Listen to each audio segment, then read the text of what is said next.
Hello everyone and welcome back. Today we're going to be looking at the Inosuke build. Within this build we focus around two aspects. One is the Beast's Raw Ash of War and two is the Scavenger blades that we are dual wielding. This build has a lot of damage and a huge amount of movement. We will go into depth later on in the video around the stats and equipment we use. However, we are dual wielding the Scavenger blades. These are plus 25 with Beast's Raw on them, which is also accompanied by our Talismans, which plays perfectly. We use a medium equipment load, but this can easily be dropped to a light load if you wanted a bit more movement. We use the Scavenger blades as they are actually the closest katana in Elden Ring to match his signature weapons. Unfortunately there is no boar's head, however the closest replica is the wolf's head. If you are new around here, then don't forget to drop a like and a sub. This doesn't just help me out greatly, but it also helps pushes my videos to anyone that is currently trying to roleplay as him. This build was so much fun, and something I really liked was the ability you can actually anime run in this, which you just see right there. If you sprint whilst holding down L1, you can do a charge with your weapons and kind of hit like an absolute truck. This is a 150 build and the stats will be shown at the end, and they will also be timestamped if you want to follow along. The incantations we use is Flame Grant Me Strength, which grants us a 20% physical damage buff and increases our recovery speed for stamina by 11.1%. This can be replaced with the Howl of Shibari, it kind of depends on what you prefer. These do both stack with our next incantation, which is the Golden Vow, which boosts our damage by 15% and also increases our damage negation by 10%.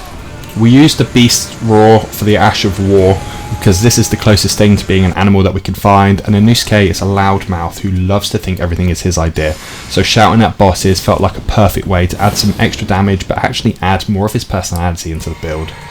All in all, this build is ridiculously fun to use and I loved every single minute of doing this. Some of the fights were challenging due to him being a little bit squishy, but he doesn't really wear any armour, so you kind of see why. But on the plus side though, you are extremely nimble, you can roll out of the way, so you'll mostly be fine. This does match the way I play, which is extremely aggressive, which also pairs really well. But the fact that he's kind of an aggressive attacker, he doesn't really think, he just charges in. He loves to think that everything's his idea and that he's the boss of the group and he's the big bad man that's gonna get everyone. And it's just such an easy and fun experience when you're playing Elden Ring with him. Also, what's great about this build is the versatility that comes down to the talismans that we can pick. We can go ahead and easily swap some of them. You'll see towards the end of the video here, and again it'll be timestamped if you want to go ahead and jump to it. It will show you what talismans we're using. They all pair very well together. However, if you wanted a little bit more damage negation, there's options there. If you didn't want to use the Beast Raw, we could remove the Raw Medallion and increase our damage elsewhere. The flasks are highly versatile. There's bits you can put in, help with damage negation, help with healing, help with whatever you want really. We use the Faith Knot tier in this just to boost our faith level up so we can use the Golden Vow, which gives us an extra 10 faith for 3 minutes.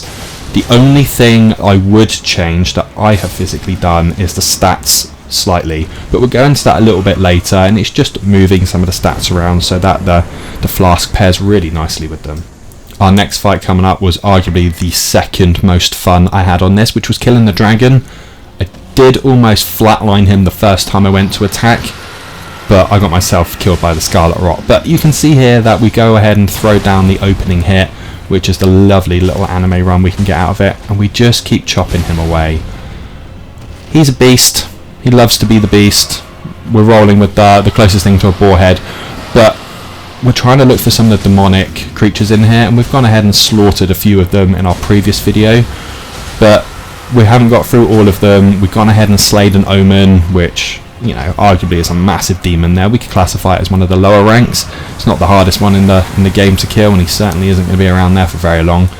But this dragon was great, and you see it actually, it bugs out in a second, he climbs over the hill, and then he just kind of disappears, but we're shooting our raw right up where we shouldn't be shooting our raws there, but he climbs over here, derps out a little bit, and then vanishes, and then instantly reappears behind me, but the bar resets, and I'm thinking, oh no, here we go, am I going to have to refight this thing? And luckily no, it just starts spewing its Scarlet Rot everywhere.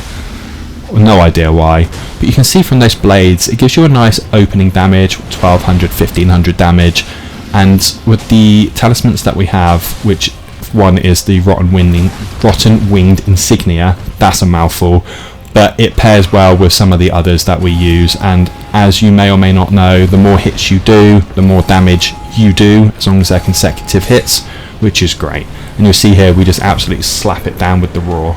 The next fight we do is General Radahn, and this isn't the fight itself. We do go ahead and kill him after this here, but he does splat us down. But this was just to show you what the movement was like and how it's just really easy to dodge, and I felt really good doing this. You know, he's not the hardest thing to dodge, you just got to time the roll perfectly, but I felt like a bit of a boss doing this. Or maybe Radahn just, you know, didn't have his contact lenses in, or he's not had his eyes tested in a while, but we went ahead and dodged all of this, but it was just to quickly show you what the mobility was like. Now we go ahead and move on to one of my favourite parts, which is the NPCs, or the massacre of the NPCs as we'll probably formally known it as now. We go ahead and just jump on Torrent, and we just go ahead and round everything up.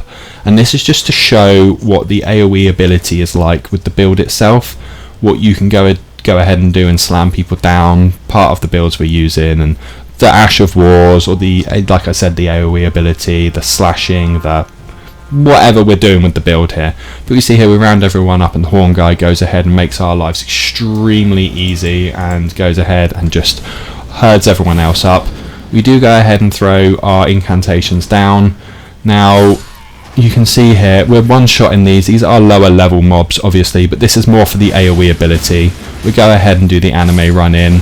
Fortunately it doesn't really get the damage that we want, and the thing with this build is the AoE ability isn't fantastic.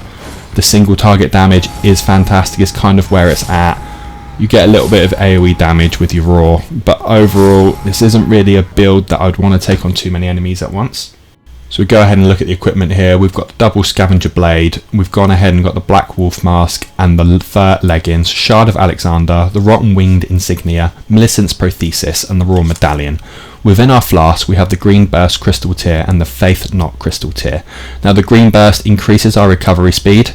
As you know, within the show you have recovery breathing. I thought it was quite a good idea to put this in because we do tend to start running out of stamina sometimes, and we also have the faith knot crystal tier which helps boost our faith. The stats we use is a 150 build, and we have 60 vigour, 15 mind, 20 endurance, 19 strength, 85 dex, 10 intelligence, 15 faith and 10 arcane. Now 80 is a soft cap for dex, and I've gone over it by 5, so I would personally move that 5 extra dex, and I would move it around to fit what's best for you.